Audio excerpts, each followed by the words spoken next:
हमारे हिंदू धर्म पर प्रायः नियम है कि कोई भी वस्तु पहले ठाकुर जी को निवेदित करते हैं, भोग लगाते हैं, चाहे वह खाने पीने की हो, चाहे वह पहनने ओढ़ने की हो।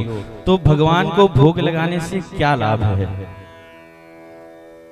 श्री सीताराम जी महाराज की जय हो। सबसे पहली बात, आपके घर में जो भी संपत्ति है, आपने जो अपने हिस्से में पाया है, वो किसकी दी हुई संपत्ति है? पिता की दी हुई संपत्ति है। हम भोजन करें और हमारे पिताजी भोजन न करें, ये उचित है?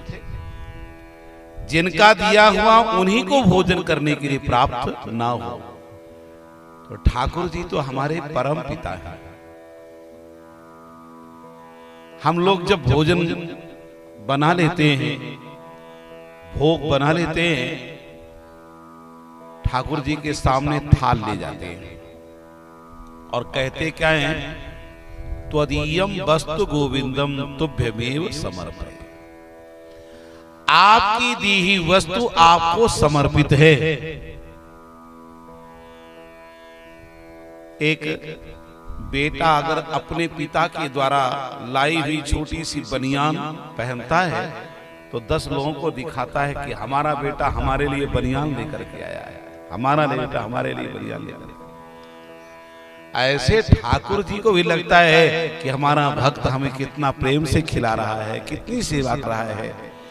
दूसरी बात, जब हम भगवान को भोग लगाते हैं तो धन में जो 15 दोष होते हैं, वो 15 दोष भगवान को भोग लगाने से समाप्त हो जाते हैं। भले ही खेती के द्वारा हम धान्य को उत्पन्न करते हैं, अपने निज परिश्रम से करते हैं, फिर भी जब हम खेती करते हैं तो कितने कीड़े मर जाते हैं। तो कीड़े मरने का भी तो दोष होता है ना? हम खेत को बोते हैं, फिर उसके बाद काटते गाहते हैं, जब गहाई करते हैं तब कितने कीड़े उसमें मरते हैं। माने हमसे अपराध पर अपराध होता है और उस धान्य को पाने के बाद हमारे अंदर विकार जागृत होता है। काम, क्रोध, लोभ, मोह, ईर्ष्या, द्वेष, पाखंड, छल, कपट, ये सब कुल मिलाकर के ये 15 दोष होते हैं। तो जब हम भगवान को भोग लगा करके पाते हैं तो 15 दोष समाप्त हो जाते हैं, भगवत भोग लगाते हैं।